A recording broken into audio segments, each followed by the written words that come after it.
इन दोनों को मैंने गुरुद्रोही घोषित कर रखा है। गुरुद्रोही की मानसिक स्थिति पागल कुत्ते जैसी हो जाती है, वह इधर उधर भटकता है, जिसको भी काटता है उसे भी पागल कर देता है। सर्वसंगत को पता हो कि पवन को जयपुर में नामदान की सेवा दे रखी थी। उसने दान में लाखों का घोटाला किया और संजय दिल्ली वाले से मिलकर संगत में अपनी इच्छा से मैसेज भेजने लगा। मेरे को पता चला तो पवन की नामदान से सेवा समाप्त कर दी। उस दिन के पश्चात इसकी कमाई बंद हो गई। यह बौखला गया और मेरे तथा मेरी प्यारी संगत के कुछ जिम्मेदार समर्पित भक्तों, बहनों, बेटियों पर कीचड़ उछालने लगा।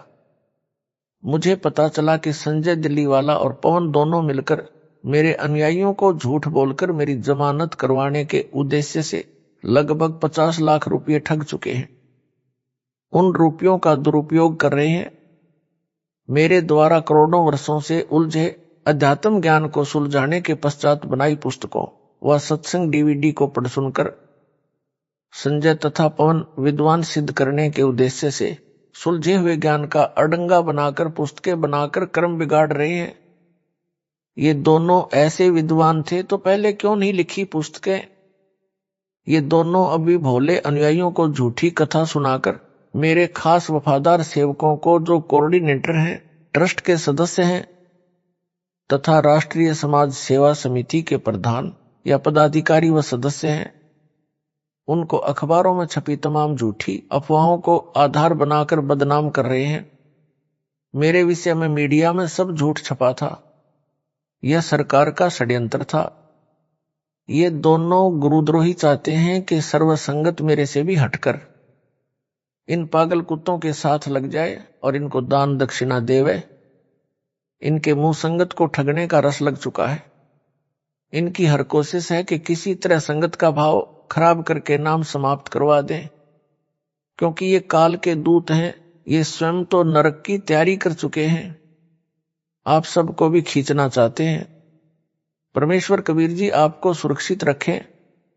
इनकी भावना इस बात से स्पष्ट है। कहते हैं संगत हिसार क्यों जाती है, यानी इनके पास क्यों नहीं आती। विचार करो, गुरुदेव हिसार हैं तो आप यानी सर्व संगतजन कहां जाओगे? सांप अपनी मणि को मुख से निकालकर बाहर रखकर सुबह के समय जब कुछ अंधेरा होता है, घास पर गिरी ओस जल को चाटता है। सर्प से मणि छीनने वाले एक लोहे के तसले की तली यानी बॉटम में नुकीली कीलें वेल्ड कर लेते हैं। दूर रखी मणि पर अचानक तसले को उल्टा रखकर दौड़ जाते हैं। सर्प उस मणि की रोशनी में ओस जल चाट रहा होता है। उसी समय दौड़कर मणि के ऊपर रखे कील लगे तसले पर फन मारने लग जाता है। मणि के वियोग में उसे प्राप्त करने की तड़प में फन मार मार कर लहूलुहान होकर मर जाता है। वह अपनी महबूब वस्तु के लिए प्राण दान कर देता है। बेशक मणि ना मिलो, परंतु प्रयत्न में कसर नहीं छोड़ी।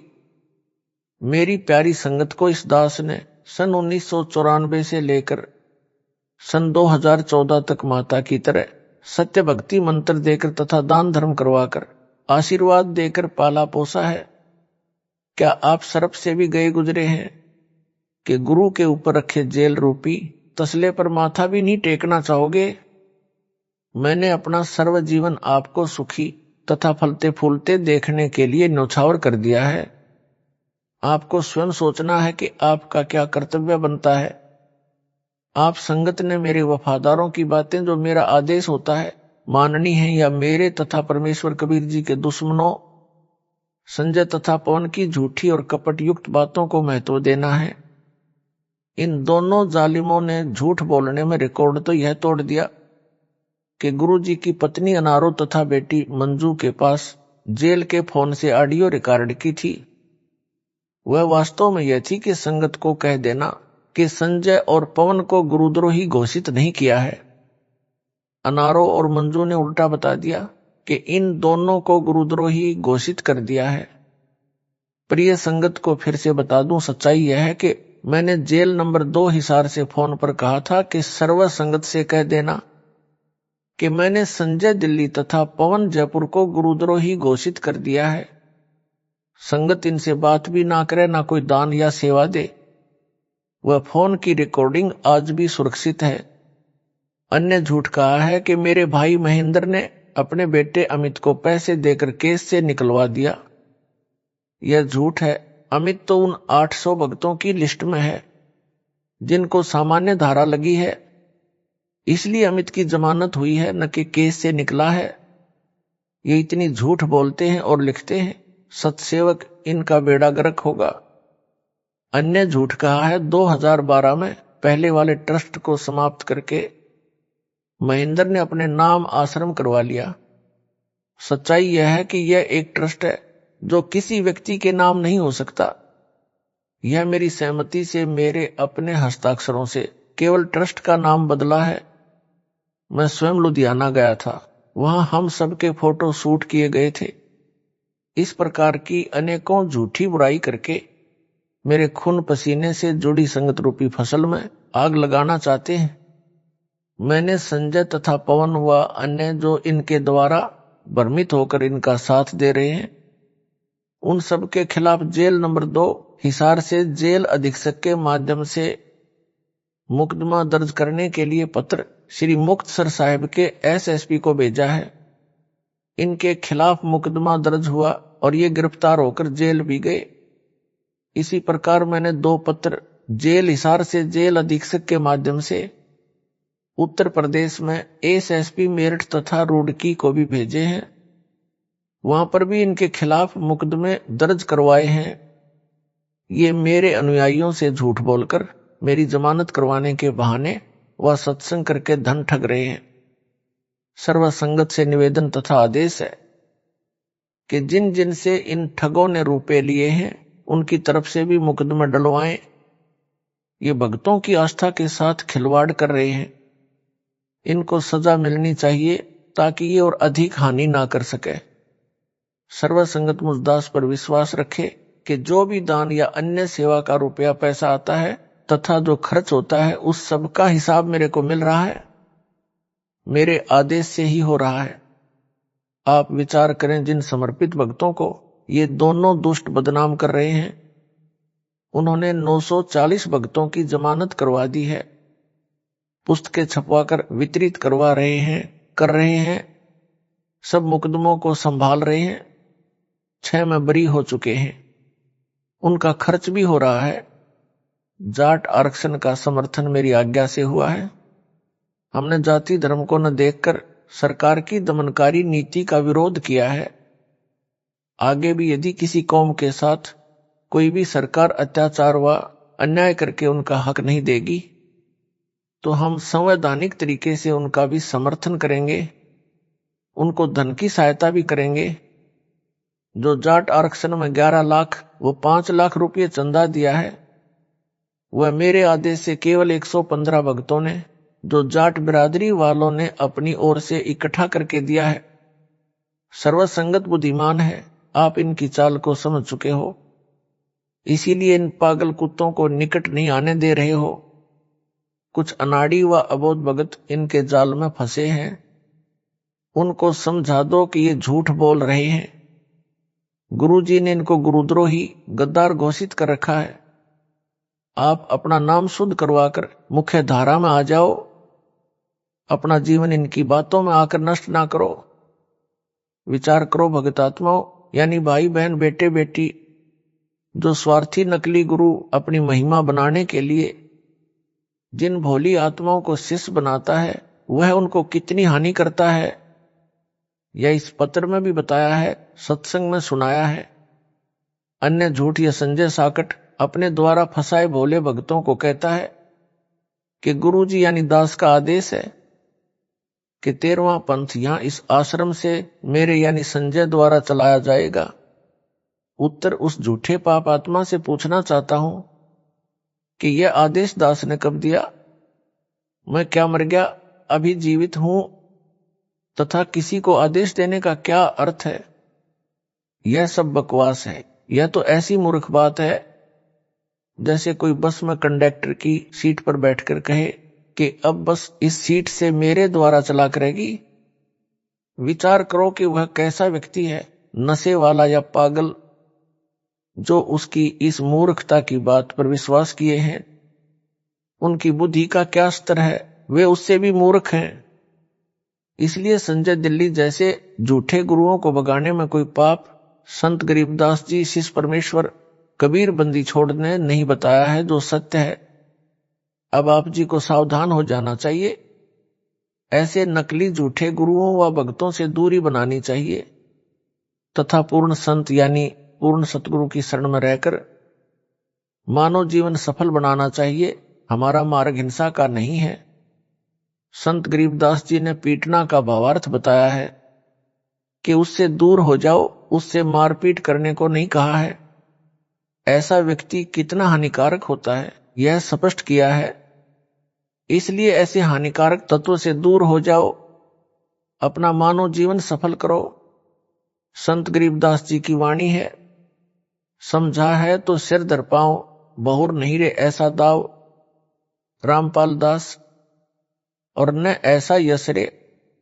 परमेश्वर कबीर जी की प्रियात्माओं यानी सर्व संगत को दास का शुभ आशीर्वाद। आपको परमेश्वर कबीर जी अपनी शरण में रखे, काल के षड्यंत्र से आपकी रक्षा करें, आपको विवेक दे कि तुम किस कसाई के लोक में बकरे बकरियों की तरह फंसे हो। पता नहीं कब जान चली जाए। प्रतिदिन लाखों व्यक्ति यानी स्त्री पुरुष संसार छोड़कर जा रहे हैं। हवाई जहाज गिर गया, सैकड़ों व्यक्ति मर गए, बच्चे भी, माता पिता भी, सब नष्ट हो गया। एक बार समाचार पत्रों में खबर छपी थी कि एक टाइटैनिक नाम का समुद्री जहाज बनाया गया। उसकी प्रसिद्धि की थी कि यह ऐसा जहाज है किसी भी कारण से समुद्र में नहीं डूबेगा। गारंटी के साथ दावा किया गया था। उसके बनने में 8 वर्ष लगे थे। प्रथम यात्रा में 8,000 व्यक्ति सपरिवार व कुछ अकेले उसमें बैठकर निश्चिंत होकर चले थे कि हम सुरक्षित हैं। उस जहाज में होटल बने थे, अच्छे गद्दे वाले बेड लगे थे। बीच समुद्र में जाकर एक बर्फ की चट्टान से टकराकर डूब गया। समुद्री जहाज को डूबने में भी समय लगता है। सब लोगों को पता चल गया कि जहाज डूब रहा है। हाहाकार मची होगी, माता पिता बच्चे चिल्ला रहे होंगे। कोई सुनने वाला नहीं, कोई बचाने वाला नहीं था। विचार करो हम किस कसाई के लोक में निवास कर रहे हैं। कबीर परमात्मा ने सब कुछ बता दिया, परंतु हमारी बुद्धि इस काल कसाई के जाल से निकलने का दृढ़ फैसला नहीं ले पाती। संत गरीबदास जी ने कहा है कि जय तेरे उपजे नहीं तो शब्द साखी सुन ले। साक्षी भूत संगीत हैं जासे लाओ ने। अर्थात है जीव, तेरी बुद्धि में यह विवेक उत्पन्न नहीं होता है। संतों की वाणी सुन ले, उन पर विश्वास करके लगन लगा। कबीर जी ने कहा है, मानत ना मन मोरा साधो, मानत ना मन मोरा रे। बार बार मैं ये समझाऊं जग में जीवन थोड़ा रे। कबीर राज तजना सहज है, सहज त्रिया का नेह। मान बढ़ाई ईर्ष्या दुर्लभ तजना ये है। अर्थात परमेश्वर प्राप्ति के लिए मानव राज्य को भी त्याग सकता है, पत्नी का मोह भी त्याग सकता है, परंतु मान बढ़ाई की चाह, ईर्ष्या यह छोड़ना मुश्किल है। इनके छोड़े बिना परमेश्वर नहीं मिल सकता। गरीब साहेब के दरबार में गाहक कोटि अनंत। 4 चीज चाहिए, रिद्धि सिद्धि मान महंत। साहेब के दरबार में ऐसा कोई एक इन चारों को त्याग कर, चाहे पुरुष अलेख, अर्थात परमात्मा के मार्ग में भगत जन मान बढ़ाई में उलझ जाते हैं। परंतु ऐसा कोई है जो मान बढ़ाई, मान महंत, रिद्धि सिद्धि को त्याग कर परमेश्वर प्राप्ति का ही उद्देश्य रखकर जीवे, भक्ति सेवा दान करे। कुछ भक्तों की अर्जी आती है कि मेरे को कई वर्षों से कोऑर्डिनेटर की सेवा प्राप्त थी, अब वह सेवा दूसरे को दे दी। मेरी क्या गलती है? मुझे बिना कारण बताए ही सेवा से हटा दिया। उनसे दास का निवेदन है कि किसने सेवा दी, किसने हटाई? उत्तर, दास ने सेवा दी, दास ने हटाई। आपको ऐतराज क्यों हुआ भाई? कबीर जी ने अपने को समझाया है, ऐसे रहो। कबीर कुत्ता हूं गुरुदेव का, मोतिया मेरा नाम, गले प्रेम की जेवड़ी, जहां खींचो वहां जाऊं मैं। तो करो तो बाढ़ूं, दूर दूर करो तो जाऊं, ज्यों राखो त्यों ही रहूं, जो देवे सो खाऊं।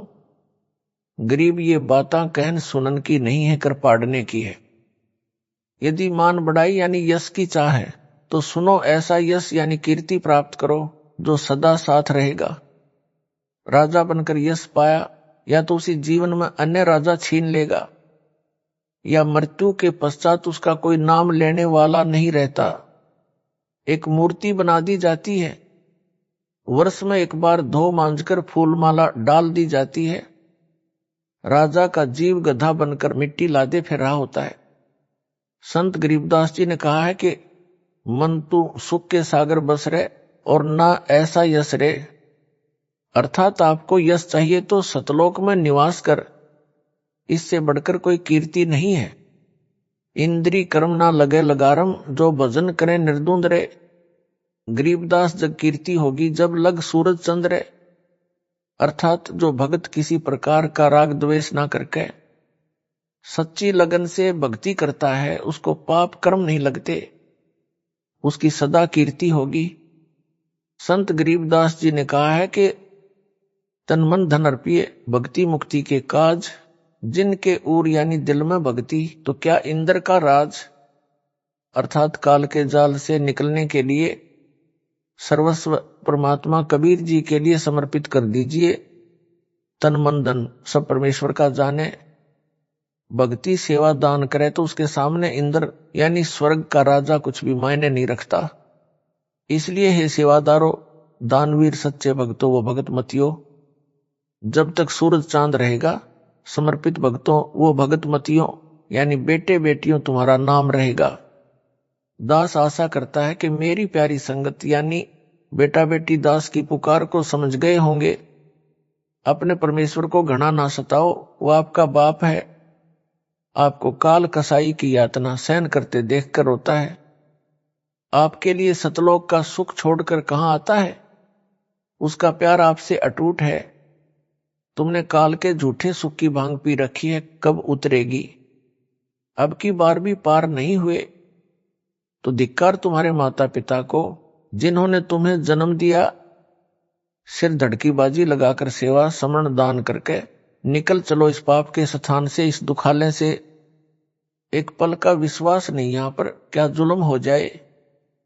जैसा ऊपर वर्णन आया है कि समुद्री जहाज में 8,000 व्यक्ति मर गए, जहाज डूब गया। सबने अपना अपना भगवान अल्लाह गॉड को अवश्य पुकारा होगा, परंतु कुछ नहीं हुआ, एक नहीं बचा। ऐसी जगह मारे जहां न कोई सुनने वाला ना बचाने वाला। परमेश्वर कबीर जी भगत की रक्षा जलथल सब जगह करता है। दामोदर सेठ के होवे थे अकाज, अर्ज करी थी डूबता देख जहाज। लाज मेरी रखियो गरीब निवाज, समुद्र से पार लंघाने वाले। धन धन सतगुरु सत कबीर भगत की पीर मिटाने वाले। दास का आप सबको आदेश है, जो सेवा मिले मेरी दशा पर रहम करके स्वीकार करके किया करो। आप जी को अभी 2-3 दिन यानी हफ्ते पहले एक निवेदन भेजा था। उसमें लिखा था कि दास ने घर अपने कल्याण के लिए नहीं छोड़ा था, आपके कल्याण के लिए छोड़ा था। दास को सब नाम मिल चुके थे। तन मन धन से सतगुरु जी के सेवा में लगा था, सुमरण करता था, परिवार पोषण भी कर रहा था। गुरुदेव का आदेश हुआ तो दास ने सिर सौंप दिया, उनकी नौकरी करने लगा। आपको कहां कहां से खोजा है, काल ने कहां कहां पटक रखा था। एक परिवार अब बनाया है। अब इस मार्ग से विचलित ना हो जाना, कहीं ठौर ठिकाना नहीं मिलेगा। दास को सन 1993 में गुरुजी ने पाठ करने का आदेश दिया था कि कोई भगत पाठ करवाना चाहे तो उसके घर पाठ किया कर। उसी समय से पाठ करने लगा। नौकरी भी करता था, यानी जेई की नौकरी थी। निःशुल्क पाठ करता था। अन्य भगत जन दक्षिणा लेते थे। दास के त्याग व निर्लोभ को देखकर पाठ करवाने वाले हैरान थे।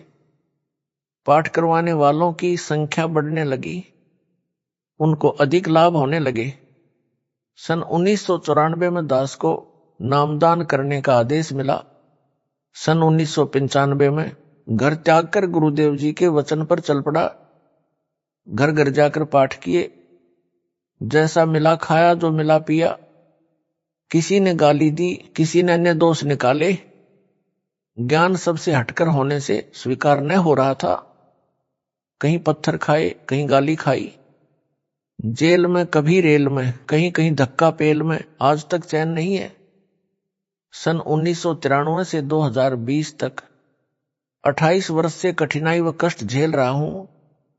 मेरी दशा पर रहम करो, समझ लो मुझको और अपने को। इतना ज्ञान परमेश्वर कबीर जी ने समझा रखा है, दास के माध्यम से सुलझा रखा है। आप कब समझोगे, कब मुझे चैन की सांस दोगे, या ऐसे ही रुलाओगे आपस में खींचातानी करके? काल का फिर दाव लग जाएगा।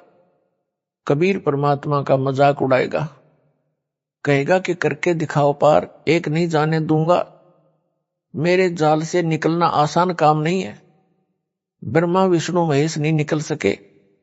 आप यानी भगत व भगतमती सब परमेश्वर के लिए ही भक्ति पर लगे हो। जैसे विद्यार्थी पढ़ाई पढ़ता है, यदि पूरी पढ़ाई कर लेता है तो कुछ मिलता है, नहीं तो कुछ हाथ नहीं आता। इसी प्रकार अपना उद्देश्य याद रखकर परमात्मा के दास बनकर जीवो, आज्ञा का पालन करो, मान बढ़ाई त्याग कर परमेश्वर को चाहो, अपना अनमोल जीवन सफल बनाओ। दास को भी सतलोक जाना है, आप एक रस हो जाओ। इस मिशन को सही दिशा देने के लिए इसमें क्या क्या त्रुटियां भगत जन करेंगे, उनको समझाकर पटरी पर चलाने के लिए आपसे दूर हुआ हूं। अब पता चल रहा है कि आप कहां कहां मार खाओगे। उस गलती का एहसास करवाया जा रहा है। बिजली खान पठान तथा वीरदेव सिंह बघेल व अन्य हिंदू मुसलमान अनुयायी इतना ज्ञान समझकर फिर लड़ मरने को तैयार हो गए थे। पिछली गलतियों से सबक लेकर काल के जाल से बचो, सच्ची सेवा करो। जो सेवा मिले दिलो जान से करो, अन्य सेवा करो। कोऑर्डिनेटर कोई मंत्री पद नहीं है। दास यानी गुलाम बनकर गुरु की सेवा करो। चाहे बर्तन साफ करने की सेवा मिले, दास की दशा देखकर जी लगाकर दास की नौकरी समझकर करो। मेरे कष्ट को याद रखकर आपस में लड़कर काल के हाथ ना लगो। विचार करो, दास आपके लिए मर मिट रहा है। मुझ पर दया करो, आपका शुभ चिंतक रामपाल दास, जो गुरु वचन पर डट गए। परमेश्वर कबीर जी की प्रियात्माओं, सर्व संगत को दास का शुभाशीर्वाद। सतपुरुष कबीर बंदी छोड़ जी आपकी भक्ति की रक्षा करे। आपकी श्रद्धा परमेश्वर की भक्ति दान सेवा में आजीवन दृढ़ बनी रहे, ताकि आप इस दुखालय दुखों के घर काल लोक से निकल सको। असंख्यों जन्म आपको कष्ट पर कष्ट भोगते हो गए हैं। अनेकों जन्मों से परमेश्वर कबीर जी आपको भक्ति पथ पर लगाकर शुभ कर्म करवाते रहे हैं। अब आपका अंतिम जन्म है इस काल लोक में। यदि आप मर्यादा में रहकर भक्ति दान सेवा करते रहे, यदि भक्ति दान सेवा कम भी बने तो इतनी हानि नहीं होती जितनी मर्यादा खंड करने से होती है। यदि आप मन लगाकर प्रथम मंत्र की 1 माला प्रतिदिन कर लोगे और 5 माला सतनाम व सारनाम की कर लोगे, यानी जब तक सारनाम नहीं मिलता तब तक सतनाम की 5 माला और सारनाम मिलने के बाद सारनाम की 5 माला मन लगाकर एकाग्र चित्त से कर लोगे। दान सेवा मन लगाकर सामर्थ्य से अधिक करो और मर्यादा में रहो तो आप सतलोक में बैठे समझना। यह दास रामपाल दास पुत्र स्वामी रामदेवानंद जी महाराज का वचन है। ब्रह्मांड पलट सकता है, सूर्य पश्चिम से उदय हो सकता है, परंतु दास का यह वचन नहीं पलट सकता। यदि अधिक नाम जाप करोगे तो बहुत अच्छा है। ऊपर बताए तो पास मार्क है। वजीफा के लिए घना श्रवण करना पड़ता है। यह भी ध्यान रखना है, विश्व की 7 अरब जनसंख्या में से एक दास को यह सत्य ज्ञान व यथार्थ मोक्ष मंत्र मिले हैं। नामदान का आदेश हुआ है, यह कितनी अद्भुत बात है। आप बच्चे हो, कभी ऐसे विचार नहीं करते। आप तो अपने को ही नहीं पहचानते, दास का पहचानना तो आपके बस की बात ही नहीं। यह भी दास को ही बताना पड़ता है, तब आप समझ सकते हो। आप वो नेक आत्मा हो जिनके विषय में संत गरीबदास जी ने कहा है, गरीब लखबर सूरा जूझी, लखबर सावंत दे, लखबर यति जान में, तब सतगुरु शरणा ले। इस वाणी के अर्थ को आप बहुत बार सुन चुके हैं। समझ लेना कि आप कौन हैं। अब आपको सतगुरु जी ने शरण में ले लिया है, इस अवसर को चूकना मत, नहीं तो गरीबदास ये वक्त जात है, रोओगे इस पहरे नू। दास कौन है यह भी संकेत दास ने ही देना पड़ेगा, जिसके विषय में परमेश्वर के लाल संत गरीबदास जी ने निम्न वाणी कही है। गरीब तत्व भेद कोई ना कह रहे झूमकरा, पैसे ऊपर नाच सुनो रे झूमकरा, कोटियों मध्य कोई नहीं रे झूमकरा, अरबों में कोई गर्क सुनो रे झूमकरा। विश्व की 7.5 अरब से ऊपर जनसंख्या में दास के अतिरिक्त किसी के पास यह ज्ञान व भक्ति विधि नहीं है। आप दास को हल्के में मत लो, अन्यथा 600 वर्ष पुरानी गलती फिर कर बैठोगे। जब परमेश्वर कबीर जी काशी नगर में जुलाहे यानी धानक रूप में प्रकट थे, संगत को विश्वास नहीं हुआ कि ये निर्धन अशिक्षित जुलाहा परमेश्वर है। तब परमेश्वर ने लीला की थी, एक बेटी को यानी जो कर्म की मार से वैश्या बनी थी, हाथी पर बैठाया, बोतल में गंगा जल भरा था, आपने उसे शराब समझा था। वैश्या के गले बांध डाले हुए शराब पीते हुए परमेश्वर को आपने बड़ुआ यानी बेशरम व्याभिचारी समझा था। अपना अनमोल अवसर गंवाकर अब तक धक्के खा रहे हो। पूर्व वाली भूल से शिक्षा लेकर सतर्क होना चाहिए। परमेश्वर कबीर जी ने वर्तमान में आपके लिए ऐसे उपकरण टीवी चैनल व मोबाइल में बनवा दिए हैं जिनसे आप सत्संग सुन सको। घर बैठे सफर में कभी भी ज्ञान सुन सकते हो। ज्ञान एक नंबर का दास ने आपको बता दिया है, फिर भी आपकी बुद्धि विकसित नहीं होती है तो दुर्भाग्य की व दुख की बात है। दास के पास कई बार शिकायत आती है कि कुछ भगत जन व भगत मती कहते हैं कि जो संदेश यानी मैसेज मैनेजमेंट भेजता है यह गुरुदेव का नहीं होता, कमेटी वाले अपनी ओर से डालते हैं। जो मैसेज हमें मिलता है वह भक्ति मार्ग में नहीं चलता। यह नहीं वह नहीं, ऐसा क्यों है वैसा क्यों है, गुरुदेव को मैनेजमेंट गुमराह कर रहा है, आदि आदि। इस शंका का समाधान इस प्रकार है, यदि किसी को लगे कि जो मैसेज आया है यह गुरु जी की आज्ञा से है या नहीं, इसकी जांच करनी आसान है। दास प्रतिदिन पुराने घर पर फोन करता है, आप दास के पुराने परिवार से जांच कर लिया करो कि यह मैसेज गुरुदेव जी की आज्ञा से है या नहीं। यदि उत्तर हाँ में है तो उसका पालन करो। रही बात यह कैसे वह कैसे, कभी वोट डालने का मैसेज, कभी किसी आरक्षण में समर्थन का मैसेज, आदि आदि, यह भक्ति मार्ग में नहीं चलता। यह उसकी अज्ञानता है जो ऐसा मानता है। वह तत्व ज्ञान से पूर्ण परिचित नहीं है।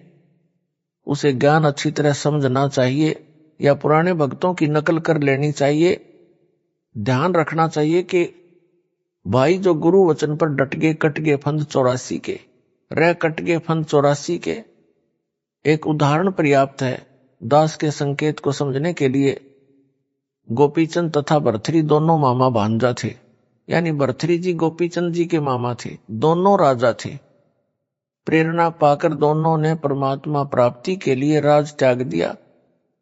परिवार में हाहाकार मच गई, परंतु पीछे फिरकर नहीं देखा। दोनों ने श्री गोरखनाथ जी को गुरु बनाया। गुरु जी से निवेदन किया, गुरु कल्याण करो, मुक्ति का मार्ग बताओ। गोरखनाथ जी ने उनको दीक्षा दी, नाम जाप करने के दिए, तथा कहा कि राजस्थान प्रांत के अलवर शहर में राजा का किला निर्माणाधीन है, यदि तुम मुक्ति चाहते हो तो जाओ, उस किले के निर्माण में निःशुल्क मजदूरी करो, अपने खाने के लिए अन्य मजदूरी यानी ओवर टाइम करना, जाइए। दोनों ने उसी वक्त गुरुजी के चरण छुए। 12 वर्ष अलवर के किले में पत्थर ढोने की मजदूरी निःशुल्क की, खाने के लिए एक कुम्हार के बर्तन बनाने वह गार यानी मड तैयार करने में कुम्हार की मदद करने लगे, केवल रोटी रोटी के लिए। कुम्हार की पत्नी निर्भाग थी, वह रोटी भी खिलाना अच्छा नहीं समझती। उसने अपने पति के खाने के लिए ही रोटी भेजी, गोपीचंद तथा भरथरी के लिए नहीं भेजी। कुम्हार देव पुरुष था, दयावान था। उसने अपने हिस्से के भोजन के 3 भाग करता, तीनों समान भोजन खाते थे। जैसे 9 रोटी कुम्हार को मिलती तो 3-3 खा लेते थे। जैसे तैसे 12 वर्ष पूरे किए, सफलता पाई। आज गोपीचंद तथा भरथरी का महापुरुषों में नाम है। यदि वे यह विचार करते कि यह भक्ति मार्ग में नहीं चलता तो फेल हो जाते। गुरु जी का दिया नाम जाप किया, गुरु जी के वचन पर डटे रहे तो जो उस साधना से फल मिलना था वह प्राप्त कर लिया। परमेश्वर कबीर जी की प्रिय आत्माओं, विचार करो, इतना कुछ करके भी उन समर्पित कुर्बान आत्माओं का जन्म मरण नहीं मिटा। पहाड़ जैसा कष्ट यानी जन्म मरण ज्यों का त्यों पड़ा है। पता नहीं कब मानव जन्म मिलेगा। फिर सतगुरु वैसा ही काल की भक्ति बताने वाला मिल गया तो फिर वही दुर्गति तैयार है। विशेष वे दोनों राजा थे। उनके परिवार को यह समस्या नहीं थी कि उनके घर त्याग देने से बच्चे भूखे मर जाएंगे। बच्चों को किसी वस्तु का अभाव नहीं था। गोपीचंद भरथरी के घर त्याग देने से अन्य जनता को कोई लाभ नहीं मिला, केवल अपना ही कल्याण करवाया, जितना गुरु गोरखनाथ कर सकता था। स्वर्ग गए हैं। स्वर्ग समय समाप्त होते ही 84 लाख प्राणियों के जीवन प्राप्त करने वाले चक्र में पड़कर करोड़ों जन्म भोगने के पश्चात मानव जन्म मिलेगा। अब दास की पहचान करो, कर सको तो। दास का जन्म एक किसान परिवार जाति जाट में हुआ। पिताजी के पास 2 एकड़ जमीन थी। हम 6 भाई बहन हुए, यानी 2 भाई 4 बहन। दास पढ़कर जूनियर इंजीनियर लगा। सन 1988 में गुरुदेव से दीक्षा की भीख मिली। सन 1994 में दास को नामदान करने का आदेश मिला। सन 1995 में दास के सामने 2 रास्ते थे। सत्संग पाठ करवाने वालों की संख्या बढ़ने लगी। नौकरी छोड़े बिना गुरुजी के वचन का पालन नहीं हो सकता था। दास के पुराने परिवार में 2 पुत्र यानी वीरेंद्र तथा मनोज तथा 2 पुत्री यानी मंजू तथा अंजू बेबी, कुल 4 बच्चे हैं। अनारो देवी दास की धर्मपत्नी है। 1 एकड़ जमीन 2 बच्चों यानी वीरेंद्र बेटा व अंजू बेटी का विवाह सन 1994 में किया। 2 बच्चे यानी बेटी मंजू व बेटा मनोज छोटे थे, पढ़ रहे थे। नौकरी ही एकमात्र रोजगार का साधन था। अनारो देवी एक भैंस रखती थी, उससे घर का घी दूध ही चलता था। कुछ दूध बेचती थी जो भैंस के चारे की पूर्ति ही करता था। 2 कमरे किराए पर चढ़ते थे। कभी किराएदार आते, कभी खाली रहते थे। सन 1995 में दास 2 राह पर खड़ा हो गया। एक तरफ गुरुजी का वचन, दूसरी ओर 4 बच्चे और पत्नी की मौत। कई दिन ज्ञान मंथन करके गुरु वचन चुना। दास को गुरुदेव की कृपा से ज्ञान ठीक से समझ आ गया था। फिर तनख्वाह यानी सैलरी से 50% दान धर्म गुरुजी की आज्ञा अनुसार करने लगा था। अन्य सत्संगी कहते थे कि भगत जी ऐसे कैसे काम चलेगा, बच्चों की ओर भी देख। दास धुन का पक्का है। जिस कार्य को करने की ठान ली, किसी की नहीं सुनी। सोचा करता ये भगत जन ज्ञान की बातें तो 1 नंबर की करते हैं, परंतु अमल एक आने का नहीं करते। वाणी तो यह कहती है कि गरीब सिर साटे की भक्ति और कुछ नहीं बात, सिर के साटे पाइए अविगत अलखनाथ। ये दान करने वाले को दान से मना करते हैं। परमात्मा सिर दान करने से मिल जाए तो भी प्राप्त करना चाहिए। ये नकली भगत हैं। दास दान दोनों हाथों से करता था, जिस कारण से धन संग्रह नहीं हुआ था। जब दास ने घर त्यागा उस समय शायद 2000 रुपये अनारो देवी के पास होंगे। वे भी दास से छुपा कर रखे होंगे। मई 1995 में दास ने घर त्याग दिया और परमेश्वर की मजदूरी में लग गया। उसके बाद मुड़कर नहीं देखा। यानी नहीं देखा पीछा फिर के, जिस कारण से आज ये सतगुरु का बाग लग गया। लाखों पुण्यात्माओं को अपने परम पिता परमेश्वर कबीर जी की पहचान हो गई है। आगे तो गिनती नहीं कितने जीवों का पहाड़ जैसा कष्ट जन्म मरण का कहर समाप्त होगा, जिसका श्रेय पुराने परिवार को भी जाता है। गोपीचंद भरथरी के परिवार के सामने रोजगार की समस्या कतई नहीं थी, फिर भी बच्चों तथा पत्नियों ने रो रो कर कहर मचा दिया था। गोरखनाथ के डेरे में भी वापस लाने पहुंच गए थे। पुराने परिवार की दशा यह थी, दास के घर त्यागने के 1 या 2 महीने के बाद उस परिवार को भीख मांगकर खाना था। यह मुझे पता था, परिवार को नहीं था। फिर भी इन पुण्यात्माओं ने आह तक नहीं की, अन्यथा हाहाकार मच जाती। परिजनों को बुलाते, रिश्तेदारी इकट्ठी कर लेते। हम किसके सहारे रहेंगे, क्या खाएंगे, दास को विचलित कर सकते थे, जिस कारण मेरा जीवन तो नष्ट होना था, इस परिवार का भी मानो जीवन व्यर्थ जाता। यानी संगत का आज यह जो बाग लगा है, यह नहीं लगता, आपका मानो जीवन नष्ट हो जाता। पुराने परिवार का आपके ऊपर जो बहुत बड़ा उपकार है, यदि ये हाहाकार मचा देते तो ना आप सुखी होते, ना दास मुक्त होता। यह सब बताने का दास का केवल इतना ही उद्देश्य है कि आप इस परिवार को स्नेह की दृष्टि से देखना, याद कर लेना इसके उपकार को। जब भी दिखाई दे तो यह कल्पना अवश्य करना कि ये उस परिवार के सदस्य हैं। दास के कहने का भाव यह नहीं है कि इनकी पूजा किया करना या माला डालकर सम्मान करना, नहीं, केवल इनके उपकार को ना भूलना, इसी से पुण्य के भागी बन जाओगे।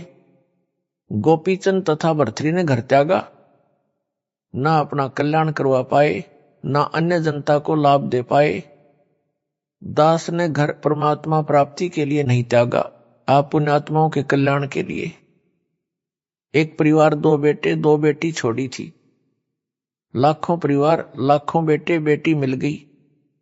वह परिवार भी परमेश्वर कबीर जी ने जिंदा रखा तो अपना असली परिवार बन गया, सतलोक में बना रहेगा, नहीं तो यहीं पर 12 बाट हो जाना था।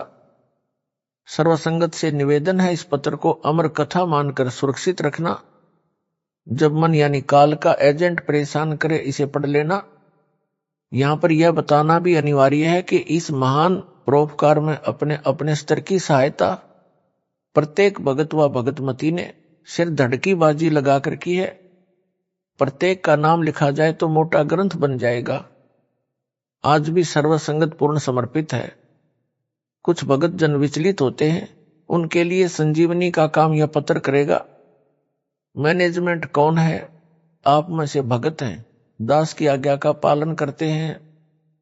दास रात कहता है तो वे रात कहते हैं, दिन कहता है तो दिन, अपनी ओर से कुछ नहीं कहते।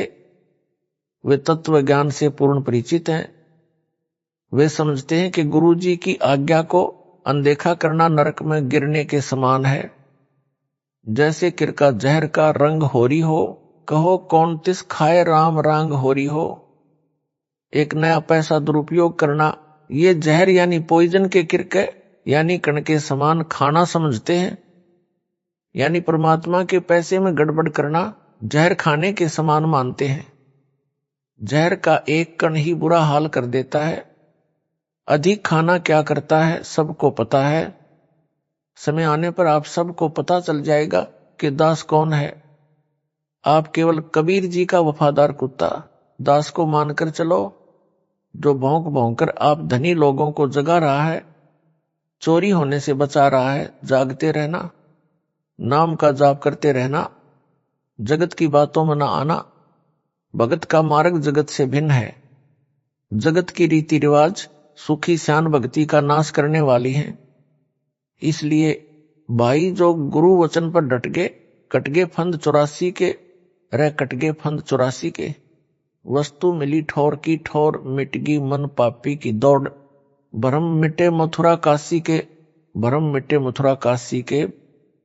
कुत्ता हूं गुरुदेव का, रामपाल दास का नाम। गले प्रेम की जेवड़ी, जहां खींचो तहां जाऊं मैं। तो करो तो बाडू, दूर दूर करो तो जाऊं, जो राखो त्यों ही रहूं, जो देव सो खाऊं। बंदी छोड़ दयाल जी, तुम लग हमरी दौड़, जैसे काग जहाज का सूझत और न ठौर।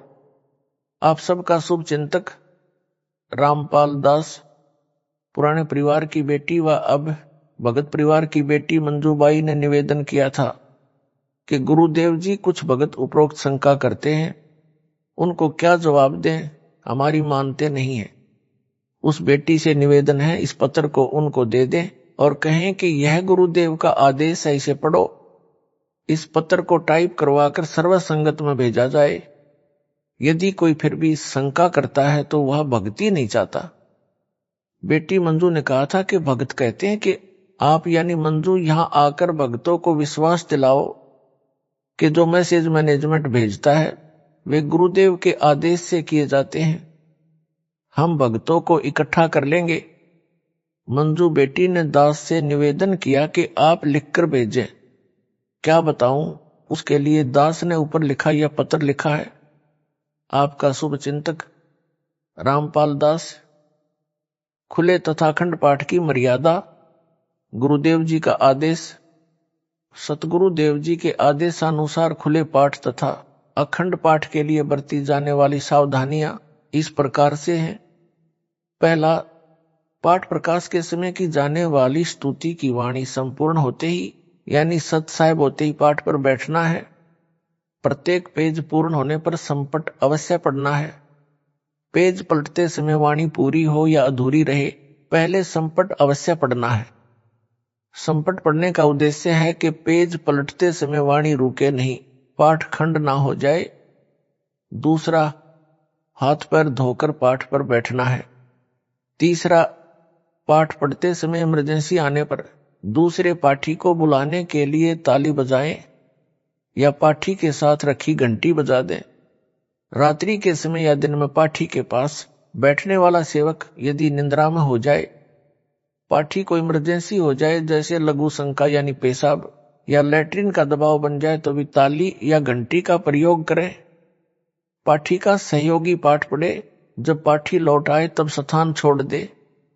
यदि पाठी का सहयोगी अशिक्षित है तो वह अन्य पाठी को बुलाकर पाठ पर बैठाए। चौथा, अखंड पाठ के समय वाणी नहीं रुकनी चाहिए। लाइट जाने पर तुरंत पाठी के साथ रखी बैटरी का प्रयोग करें। अगर लाइट जाने पर एकदम अंधेरा हो जाता है तो गुरुदेव जी का आदेश है कि बार बार संपट पढ़ते रहें। पांचवा, पाठी बदलते समय पाठ पढ़ने वाला पाठी पढ़ता पढ़ता उंगली लगाकर वाणी बताए और बैठने वाला पाठी भी उंगली लगाकर वहीं से वाणी को पढ़ता पढ़ता बैठ जाए। छठवा, पाठी अपने साथ रुमाल अवश्य रखे ताकि पढ़ते समय छींक या खांसी आने पर मुंह पर रुमाल लगा ले। रुमाल ना होने पर छींक या खांसी आती है तो साइड में मुंह करके छींके या खांसी करे। सातवां, पाठी या सेवादार को प्रतिदिन स्नान करना है, कपड़े बदलना आवश्यक है। यदि किसी कारण से कपड़े ना बदल सकें तो कोई बात नहीं, आश्रम से कोई साफ चादर लेकर पैरों के ऊपर डाल लें। आठवां, जिन माताओं बहनों को मासिक समय आया है वह पाठ पढ़ सकती हैं। नौवां, पाठ संपूर्ण होने पर उसी समय सदग्रंथ की अंतिम पंक्ति इति ग्रंथ साहिब पढ़ना है। समय बचा हो तो संपट बोलते हुए पेज पलटकर बीच में से पढ़ना शुरू करें।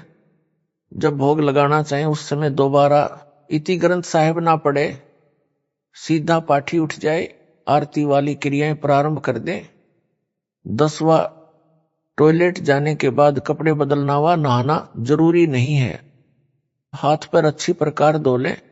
11वां, पाठी को सामान्य विधि से पाठ पढ़ना है, हनुमान चालीसा की तरह राग रूप में या अन्य बोली की लय में, रामायण की तरह बिल्कुल नहीं पढ़ना है। 12वां, पाठी के साथ में 1-2 सेवादार अवश्य रहें।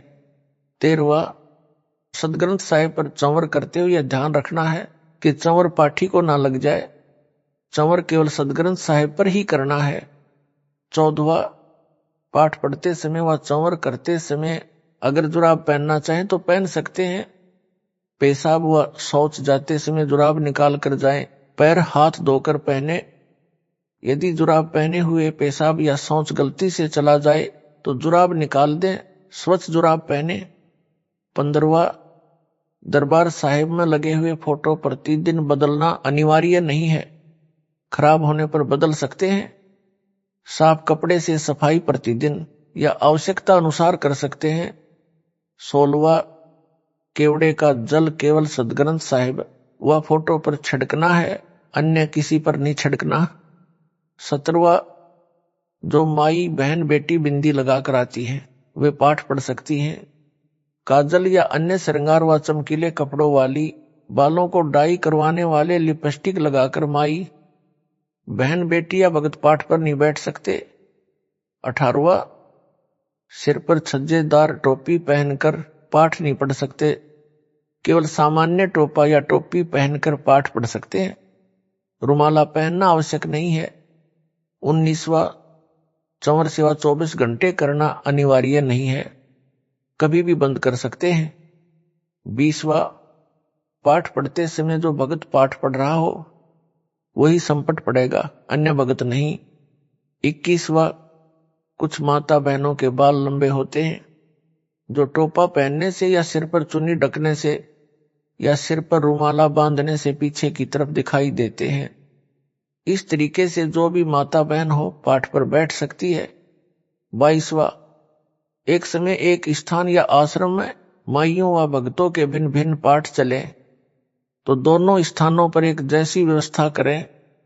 केवल पाठ के लिए रखी जाने वाली सामग्री जैसे मेवे यानी काजू बादाम पिस्ता आदि, गोले यानी कोकोनट एक साइड, चाहे भक्तों वाली साइड चाहे बहनों वाली साइड में रखें।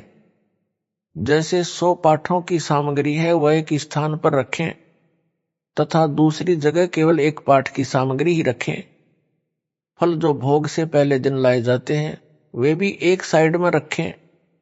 अन्य सब व्यवस्था दोनों पाठों पर एक समान करें, यानी 4 कटोरियों में हलवा प्रसाद आरती की थाली आदि आदि भी भिन्न रखें। बहनों को सब सेवा करने को व सीखने को मिले। 23वां, पाठ प्रकाश के समय गुरु गोविंद वाली फोटो पर जो रक्षा सूत्र रखते हैं उसको स्वाहा करना है। 24वां, जो डाई करना नहीं त्याग सकते उनको पाठ पर बैठने व चंवर सेवा करने की कोई आज्ञा नहीं है। 25वां, कुछ बहनें या माताएं श्रृंगार लिपस्टिक लगाकर या काजल लगाकर आती हैं, उनको पाठ पर ना बैठने दें, चंवर सेवा भी ना करने दें। ऐसी पाप आत्माओं को आश्रम में भी मत आने दो। नोट कर लो, सतनाम प्राप्त को रोकना है। यदि आगे से ऐसा ना करने का आश्वासन दे तो श्रृंगार उतार कर तथा काजल साफ करके आने दो। सारनाम प्राप्त को बिल्कुल कंसेशन नहीं है। काजल व श्रृंगार वाली तो चाहे कोई भी मंत्र प्राप्त है पाठ पर नहीं बैठने देना है। 26वां, हलवे का प्रसाद उपदेशी या अनुपदेशी के लिए घर ले जा सकते हैं। पाठ के दौरान बनाए जाने वाले हलवे के प्रसाद को बीच में कई बार बनाकर भी बढ़ाया जा सकता है। जो पहले का बचा हुआ प्रसाद है उसे नए बने हुए प्रसाद में मिलाकर प्रसाद बना लें। 27वां, पाठ प्रसाद खराब होने पर उसको जमीन में दबा दें या जल प्रवाह करें। 28वां, जो पाठ प्रसाद घर नहीं ले जाना चाहते उसको आश्रम में बांट दें। 29वां, पाठ प्रसाद जो घर ले गए हैं, जो बुजुर्ग ठोस पाठ प्रसाद नहीं खा सकते उनको नरम प्रसाद दें, नहीं खा सकते तो अन्य उपदेशी को दे दें या आश्रम में बांट दें। 30वां, अखंड पाठ के नियमों का दृढ़ता से पालन करें। कई बार नया पाठी पाठ करते समय किसी अन्य भगत से गलती से बोलने लगता है जो गलत है, ध्यान रखें। यदि इत्तेफाक से यह गलती किसी पाठी से हो जाए तो उसे चाहिए कि जिस पृष्ठ पर पढ़ रहा है उससे एक पृष्ठ पीछे से पढ़ना प्रारंभ करें। पाठ की अखंडता कायम रहेगी। भगत जनों को निर्देश, अखंड पाठ में नियमों का पालन संबंधी जानकारी। अमर ग्रंथ में कई जगह टेक लिखा होता है। टेक अक्सर ग्रंथ में रागों में शब्दों के प्रारंभ में लिखा है, जैसे तारेंगे तारेंगे तकीक सतगुरु उतारेंगे। टेक घट ही में गंगा, घट ही में यमुना, घट ही में है जगदीश। इसमें टेक अक्षर लिखा है। इसे वाणी के साथ पढ़ भी सकते हैं, ना पढ़े तो भी पाठ खंड नहीं होता। यह वाणी का हिस्सा नहीं है, केवल विराम का प्रतीक है।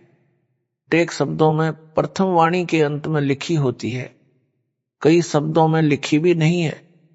टेक लिखी वाणी को राग रूप में गाते समय गायक बार बार गाता है, जिससे राग की लय यानी ट्यून को अनुकूल बनाए रखने में सहयोग लिया जाता है। पाठ करते समय सब वाणी एक बार ही पढ़ी जाती है, इसलिए टेक अक्षर का कोई योगदान वाणी में नहीं है। जो अंग है, जैसे गुरुदेव का अंग, यह हेडिंग है जो प्रारंभ में लिखा है, इसे पढ़ना है। यह अंग 3-4 पृष्ठों पर लिखा है। उन पृष्ठों के ऊपर भी छोटे अक्षरों में गुरुदेव का अंग लिखा है, वह नहीं पढ़ना है, केवल वाणियों को पढ़ना है। वाणी संख्या नहीं पढ़नी है।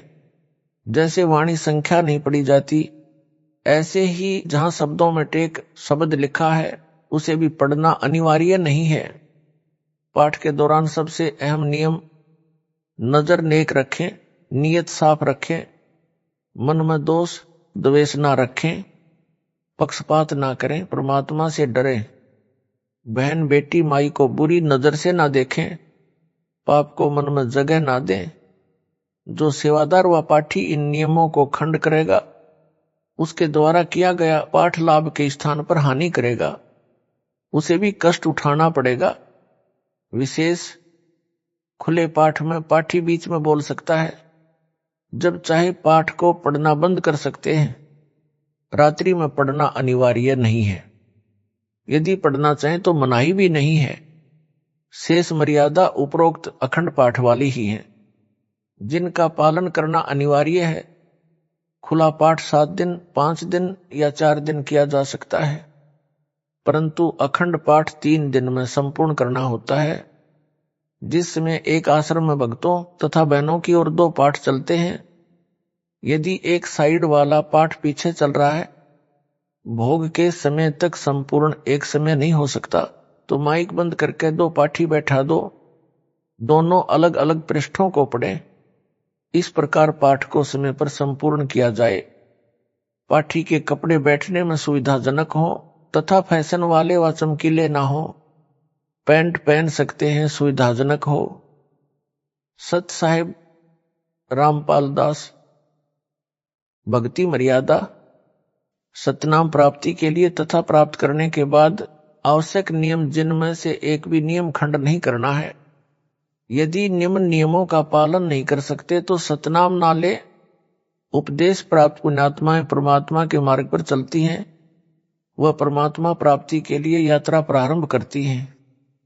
यात्री बहुत ही कम सामान लेकर यात्रा करता है, अधिक भार उठाकर यात्रा करना संभव नहीं होता। जो सांसारिक परंपराएं हैं वे व्यर्थ का भार है, जो भक्ति मार्ग में यात्रा करने में बाधक हैं। इसलिए इस भार से मुक्त होने के लिए निम्न नियमों का पालन करना अनिवार्य है। नियम नंबर 1, किसी के पैर नहीं छूने और ना ही दूसरे को छूने देना है। यदि अचानक या मना करने पर भी पैर छू लेता है तो उस स्थिति में नामखंड नहीं होता। आपने किसी को बद्दुआ या आशीर्वाद नहीं देना है, ना ही इच्छा करके किसी से आशीर्वाद लेना है। कोई आपके सिर पर आशीर्वाद के लिए हाथ रखे तो आपने मना करना है। फिर भी कोई हाथ रख देता है तो आपका उपदेश सुरक्षित है, परंतु आपने आशीर्वाद व बद्दुआ बिल्कुल नहीं देनी है, क्योंकि आशीर्वाद देने से आपकी भक्ति कमाई क्षीण हो जाती है। जैसे एक पहिए की ट्यूब से दूसरे पहिए की ट्यूब में हवा डालने से आपकी गाड़ी खड़ी हो जाएगी, आपको हानि हो जाएगी। एक उपदेशी बहन ने अपने अनुपदेशी भाई को स्वस्थ होने का आशीर्वाद दे दिया। भाई तो स्वस्थ हो गया, परंतु बहन इतनी अस्वस्थ हुई कि 1 महीना अस्पताल में रही। पुनः उपदेश लिया, अपनी गलती की क्षमा याचना करने पर ही वह स्वस्थ हो पाई। इसलिए सर्वस्य प्रार्थना है कि यह गलती ना करें। इसी प्रकार अन्य नियमों के खंड करने से आपकी राम नाम की गाड़ी में पंचर हो जाएगा, वह भी रुक जाएगी, अर्थात आप जी को हानि होगी। पूर्व समय में सती प्रथा यानी परंपरा थी। जिस किसी का पति मर जाता था तो उसकी स्त्री को भी उसी मृत पति के साथ जिंदा जलाया जाता था, जो एक महाजालिम कर्म था। उस समय के मानव समाज ने उस कुरीति को मजबूरन मानना पड़ता था। किसी महापुरुष ने संघर्ष करके उस सती प्रथा को बंद कराया। समाज के रूढ़िवादी व्यक्तियों ने बहुत विरोध भी किया, परंतु प्रयत्न सफल हुआ तो आज सर्व बहनें सुखी हैं। इसी प्रकार ये सर्व परंपराएं जानो जो मानव समाज पर भार हैं, इनको समाप्त करने से ही भार मुक्त हो सकेंगे तथा भक्ति मार्ग पर आसानी से चल सकेंगे। नियम नंबर 2, टीवी, कंप्यूटर तथा मोबाइल में फिल्म, सीरियल, मैच, कार्टून देखना तथा मोबाइल में वीडियो गेम आदि नहीं खेलना है। नियम नंबर 3, किसी को दान यानी बिना सिला कपड़ा, सीधा आदि नहीं देना है, ना ही किसी धार्मिक स्थल यानी मंदिर मंडी के लिए पैसे देने हैं और ना ही उनके किसी भंडारे में जाना है, जैसे धर्मशाला गली पक्की करने, कुआं तथा तालाब यानी जोहड़ की खुदाई, खेतों के साजले, नाले की खुदाई तथा अन्य इसी प्रकार के सामूहिक सामाजिक कार्यों के लिए पैसे दे सकते हैं। नियम नंबर 4, माथे पर तिलक ना लगाना है और ना ही लगवाना है, भात में पटड़े पर नहीं चढ़ना है, गले में माला नहीं डलवानी है और ना ही डालनी है, और ना ही किसी की झोली में पैसे डालने या लेने हैं। यदि दोनों पक्ष उपदेशी हैं तो विवाह केवल असुर निकंदन रमणी करके साधारण विधि से करना है तथा भात परंपरा को समाप्त करना है। नियम नंबर 5, कोई त्योहार, जागरण, मुंडन, धार्मिक अनुष्ठान, जन्मदिन, छठी आदि नहीं मनाना है, ना ही उसमें जाना व सहयोग करना है। नियम नंबर 6, किसी को दुआ या बद्दुआ नहीं देनी है। नियम नंबर 7, किसी को good morning, good afternoon, good evening, good night आदि शब्द नहीं बोलने हैं। यदि कोई बोलता है तो उसे समय अनुसार केवल morning morning, evening evening, afternoon व नाइट नाइट 2-2 बार बोल दें। नियम number 8, happy birthday, happy new year तथा गुड बाय आदि शब्द नहीं बोलने हैं। यदि कोई आपसे बोलता है तो उसे धन्यवाद या थैंक यू बोल दें। नियम नंबर 9, सिखों को छोड़कर संत बाबा रूप में दाढ़ी ना हो। नियम नंबर 10, बहनों ने नेल पॉलिश और लिपस्टिक नहीं लगानी है। नियम नंबर 11, परफ्यूम तथा सेंट आदि नहीं लगाना है। नियम नंबर 12, विवाहित बहनें केवल सिंदूर या बिंदी में से एक चीज लगा सकती हैं। नियम नंबर 13, किसी अनुपदेशी का जूठा नहीं खाना है। नियम नंबर 14, हाथों पर मेहंदी नहीं लगानी है, किसी बीमारी के कारण लगा सकते हैं। हाथों में मेहंदी लगाने से नाम खंड होता है। सिर यानी बालों में रंग, काली मेहंदी या डाई नहीं लगानी है। नियम नंबर 15, शादी में जाते हैं तो सगुनवार फेरी, मुंह दिखाई पर पैसे नहीं देने हैं। विदाई के समय घर में नारियल नहीं फोड़ना है। कन्या विदाई के समय गाड़ी पर पानी डालना या सगुन के लिए धक्का लगाना अर्थात सगुन करना मना है। नियम नंबर 16, किसी को किसी भी अवसर पर गिफ्ट देना मना है। अगर कोई गिफ्ट दे तो कोशिश करनी है ना लो। अगर कोई पीछे से रख जाए या डाक या कोरियर द्वारा भेजे तो उसको रख ले, उनके उपलक्ष्य में कुछ रुपए दान आश्रम में कर दे। नियम नंबर 17, परिवार में किसी के भी शादी हो तो परिवार के अन्य सदस्यों के लिए कपड़े आदि नहीं देने व नहीं लेने हैं। नियम नंबर 18, कन्या दान रूप में कपड़े गहने आदि नहीं देने हैं।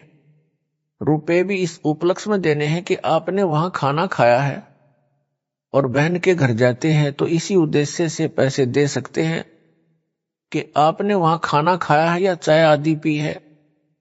यह ध्यान रहे, यदि अधिक धन दे दिया तो आपकी बहन पर आपका ऋण ना हो जाए तथा संस्कार ना जुड़ जाएं, क्योंकि हम संस्कार वश ही यहां काल जाल में रह जाते हैं। यदि आप पैसा देना चाहें और बहन ना लेवे तो दोनों ही भार मुक्त हो जाते हैं। यदि बहन बुआ जी आदि उपदेशी हैं तो उनको चाहिए कि वह पैसा, रुपए, कपड़ा, आभूषण कदापि ना लें। प्यार से कहें कि आपने कह दिया, हमने मान लिया। नियम नंबर 19, स्कूल में गायत्री मंत्र बोलते समय ओम शब्द नहीं बोलना है, क्योंकि जिसे गायत्री मंत्र कहते हैं यह यजुर्वेद के अध्याय 36 का मंत्र 3 है। मूल पाठ में ओम मंत्र नहीं है। वेद परमात्मा की अनूठी देन है। इसमें वृद्धि या कटौती करना परमात्मा का अपमान है।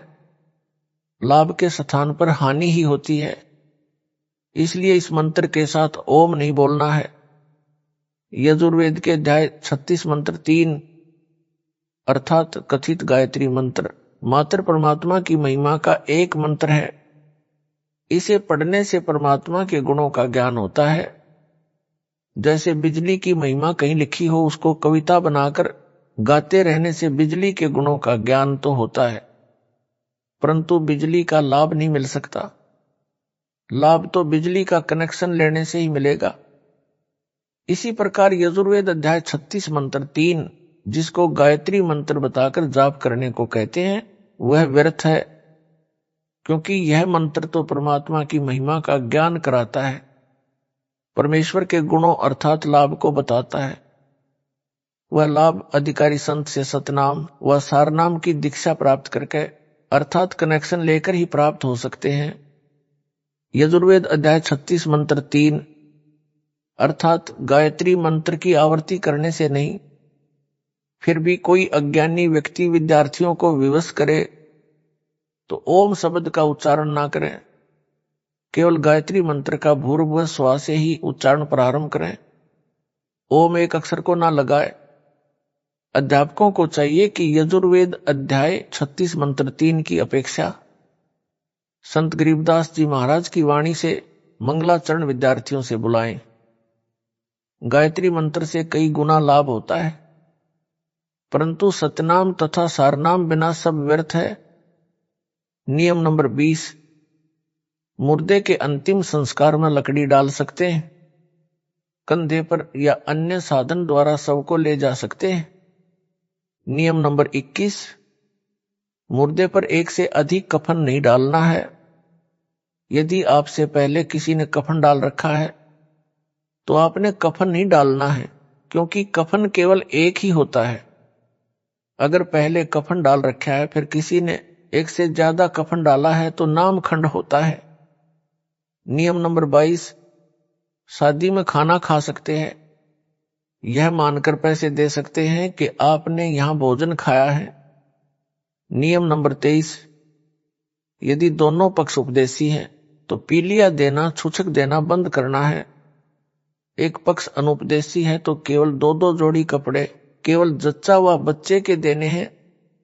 नियम नंबर 24, नौकरी पर ऑफिस में जब कोई रिटायर होता है तो ऑफिस में सभी आपस में पैसे इकट्ठे करके उसे गिफ्ट तथा पार्टी देते हैं। ऐसा कर सकते हैं, यानी इसमें थोड़ा बहुत दे सकते हैं, लेकिन उपदेशी ने कतई नहीं लेना है। नियम नंबर 25, घर में जब बहन आती है तो उसे कपड़े व पैसे नहीं देने हैं। अगर बहन या बेटी अनुपदेशी है तो बहुत कम 1 या 2 जोड़ी कपड़े दे सकते हैं। बच्चों के लिए खाने पीने का सामान दे सकते हैं, और अगर जब बहन के घर जाते हैं तो साथ में बच्चों के लिए फल मिठाई आदि ले जा सकते हैं। नियम नंबर 26, स्कूल में विदाई पार्टी के समय बच्चे पैसे दे सकते हैं। नियम नंबर 28, यदि गौशाला की कमेटी रजिस्टर्ड है तो रुपए दे सकते हैं, यदि रजिस्टर्ड नहीं है तो चारा आदि दे सकते हैं। नियम नंबर 28, शादी की मिठाई कोई घर में लेकर आए तो और कुछ शादी के नाम के कार्ड के साथ मिठाई लाते हैं तो हृदय से मना करें। फिर भी कोई रख जाए तो खा सकते हैं, उसके बदले में कुछ रुपये आश्रम में दान कर दें, आप पर भार नहीं रहेगा। उपदेशी भगत ने समाज में किसी के विवाह में भी भोजन खा रखा है, उसके लिए विवाह के दिन से कुछ दिन बाद मिठाई व भोजन करवा सकते हैं। यह छूट केवल एक बार है, आगे से विवाह में मिठाई बनाने की परंपरा बंद है, सामान्य भोजन बनाए। नियम नंबर 29, भगत भाई आपस में उधार सामान एक दूसरे से ले सकते हैं, और अगर आपस में एक दूसरे के घर आते जाते हैं तो बच्चों के लिए खाने पीने का सामान ले जा सकते हैं। नियम नंबर 30, भाई या बहन की आर्थिक स्थिति कमजोर हो तो आर्थिक या अन्य मदद उधार रूप में कर सकते हैं। बहन को चाहिए कि उस पैसे को लौटाए जिससे उस पर भार नहीं बनेगा। यदि बहन या भाई धन लौटाने में असमर्थ है तो भाई कभी बहन पर तथा बहन भाई पर पैसे लौटाने का दबाव ना बनाए। नियम नंबर 31, लड़की की शादी में माता पिता अपनी लड़की को 4 जोड़ी कपड़े दे सकते हैं, पैसे नहीं।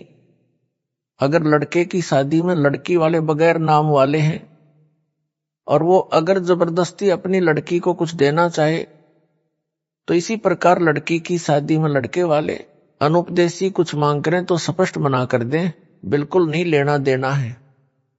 नियम नंबर 32, जिन लड़कियों का विवाह होता है वे जिन कपड़ों को पहनकर विवाह मंडप अर्थात रमणी में बैठे उन्हीं कपड़ों में अपनी ससुराल जाएं, अन्य पोशाक ना बदलें।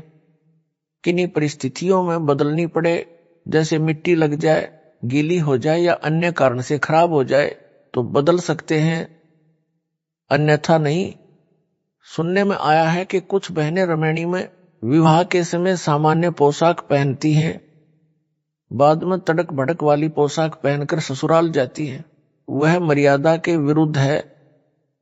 विवाह के समय जैसी भी नई या पुरानी पोशाक पहन रखी है उसी को पहनकर ससुराल जाए। अन्य या उपरोक्त परिस्थितियों में पोशाक बदली जा सकती है। नियम नंबर 33, आपके द्वार पर कोई भिक्षुक आता या कहीं बाजार में आपसे कोई भिक्षा मांगता है तो उसे पैसे ना दें, खाना खिला दें। यदि उसको वस्त्र की आवश्यकता है तो वस्त्र बिना सिला ना दें, पुराना या नया सिला हुआ कपड़ा दें। कंबल चद्दर भी पुराना दें, नहीं तो अधिकतर भिक्षुक शराबी कबाबी हैं।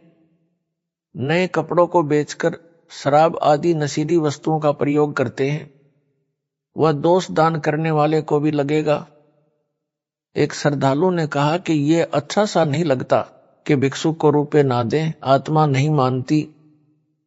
उसके लिए उत्तर तथा एक उदाहरण यह है कि एक भद्र पुरुष ने एक भिखारी को 100 रुपए की भिक्षा दे दी। पहले वह भिक्षुक पाव शराब पीता था, अपनी पत्नी व परिवार को परेशान करता था।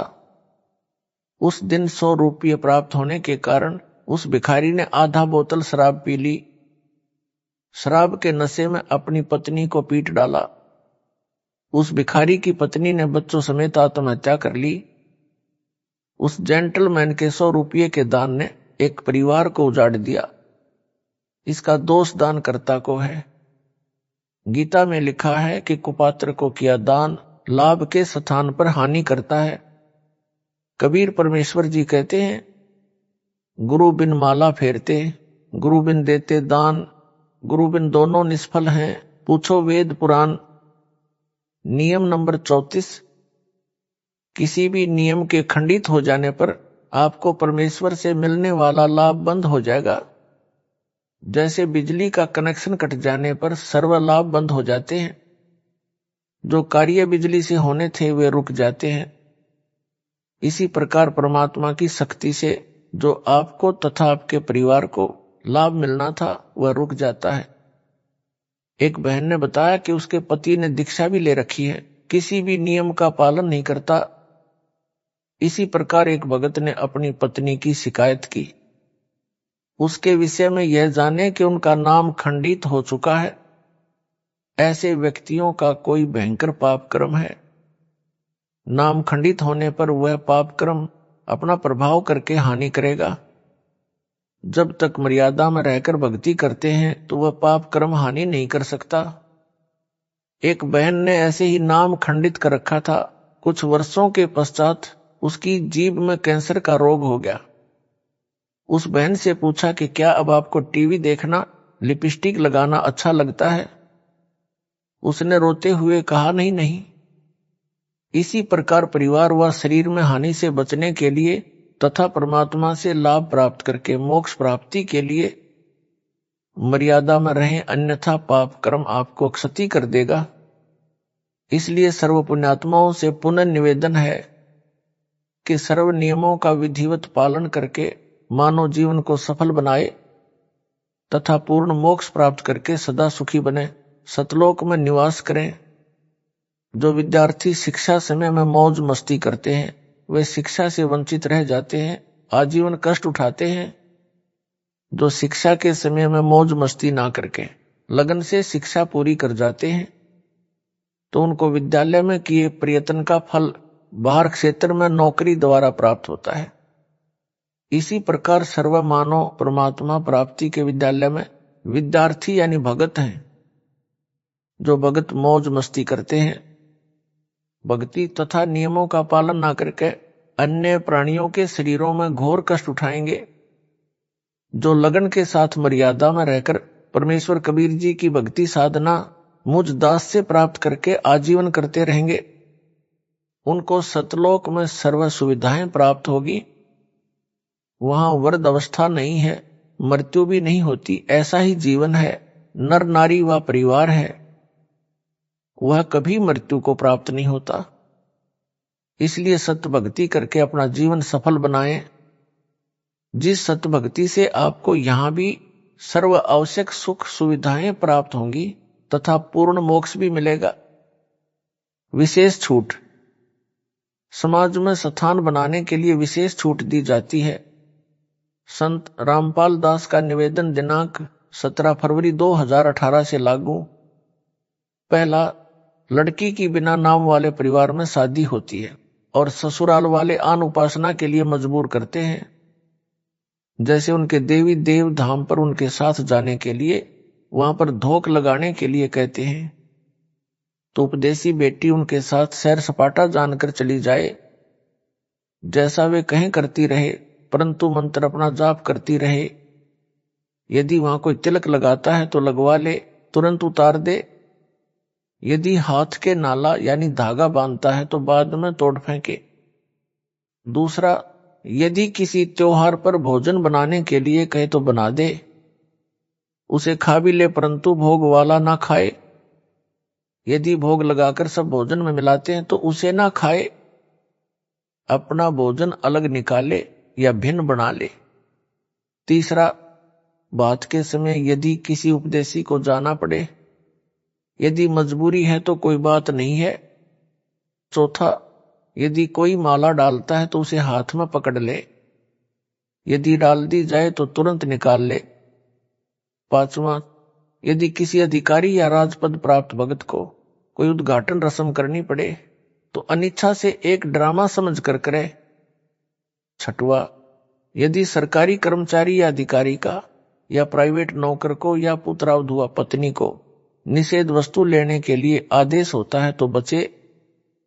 यदि मजबूरी हो तो ला सकता है, जैसे शराब सिगरेट लाने, मांस बनाने, यानी फौज में या होटल में या कहीं नौकरों को व विवाहित बहनों को सास ससुर पति आदि आदेश दे तो मजबूरी मानकर दुखी मन से परमात्मा से क्षमा मांग कर करे। कुछ दिन में परमात्मा अड़चन समाप्त कर देता है।